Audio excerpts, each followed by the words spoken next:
আমাদের প্রতি মাসের সাহিত্য বাসরে যেমন বিষয় থাকে, এই মাসের বিষয় হচ্ছে আমাদের মধু কবি। মধু কবি অর্থাৎ মাইকেল মধুসূদন দত্ত। মাইকেল মধুসূদন দত্তের যে অবদান বাংলা সাহিত্যে, আমাদের সঞ্চালক সুদেব রায় তিনি অল্প বলেছেন তার প্রাথমিক কথাবার্তায়।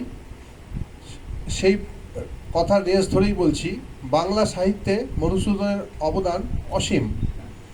তিনি প্রথমত বাংলা সাহিত্যে কতকগুলো নতুন ধারার প্রচলন করেছেন। তিনি সনেট, বাংলা সাহিত্যে প্রথম সনেট লিখেছেন। তিনি অমিত্রাক্ষর ছন্দ এনেছেন বাংলা সাহিত্যে।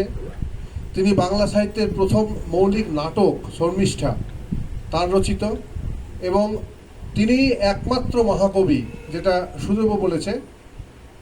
মহাকবি আমরা জানি, মহাকাব্য কিন্তু দু ধরনের, একটা হচ্ছে প্রাচীন মহাকাব্য, একটা আধুনিক মহাকাব্য।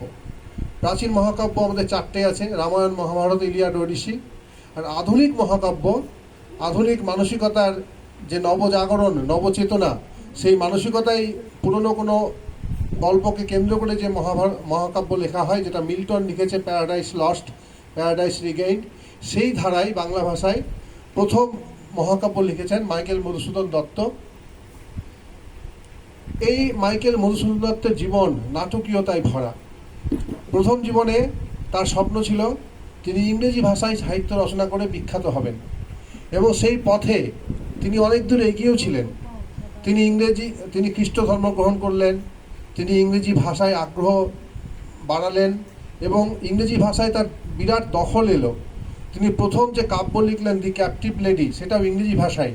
এটা একটা অত্যন্ত উঁচুমানের কাব্য, কিন্তু যেহেতু ইংরেজি ভাষায় কাব্যের কোনো অভাব ছিল না, সেই কারণে যতটা তার সমাদর পাওয়ার কথা ছিল তিনি পাননি। এবং অনেকটা নাটকীয়ভাবেই মধুসূদনের নিজস্ব পরিকল্পনা ছাড়াই কতগুলো যোগাযোগ সূত্রে তিনি বাংলা সাহিত্যে চলে এলেন। তাকে বলা হলো একটি নাটক, রত্নাবলী একটি নাটক, সেই নাটকটাকে ইংরেজিতে অনুবাদ করতে, যেহেতু সাহেবদের সামনে সেই নাটকটি পরিবেশিত হবে।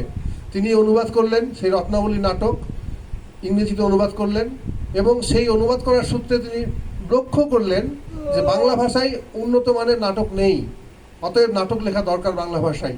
সেই প্রয়োজনীয়তা থেকে তিনি প্রথম যে নাটকটা লিখলেন সেটা শর্মিষ্ঠা 1859 সালে। এইবার বাংলা ভাষায় লেখার তার চর্চা বাড়তে লাগলো। তিনি পরবর্তীতে লিখলেন পদ্মাবতী কাব্য বা নাটক, পদ্মাবতী নাটক। সেই নাটকে তিনি যে একটা কাজ করলেন সেটা হচ্ছে প্রথম অমিত্রাক্ষর ছন্দ প্রয়োগ করলেন আংশিকভাবে।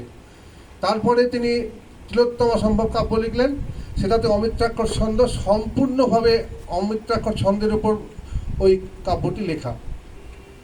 এবং পরবর্তীতে যেটা আসলো মেঘনাদবধ কাব্য, সেটা তো একটা তার মাস্টারপিস, সর্বশ্রেষ্ঠ রচনা। এবং মাইকেল মধুসূদন দত্তর যে ব্যক্তিগত জীবন, সেই জীবন নিয়ে অনেক গল্প আছে। তিনি বিদেশে গেছিলেন ব্যারিস্টারি পড়তে, সেখানে ব্যারিস্টারি পড়তে গিয়ে তিনি প্রচণ্ড অর্থকষ্টে পড়েন।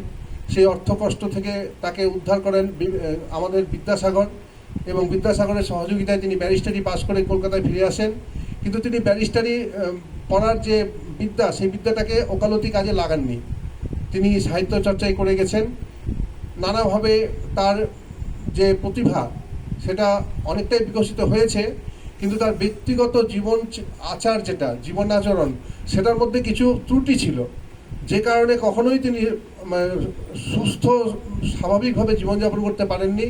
অভাব, দারিদ্র, অসুখ সবসময় তাকে তাড়িয়ে নিয়ে গেছে, এবং তার যে মৃত্যু হয়েছিল সেটাও একেবারে কপর্দক শূন্য অবস্থায় আলিপুর জেনারেল হাসপাতালে একেবারে অনাথের মতো তার মৃত্যু হয়েছিল। এবং তার যে শেষ কার্যগুলোও হয়েছিল সেগুলোও খুব দৈন্য অবস্থায় হয়েছিল।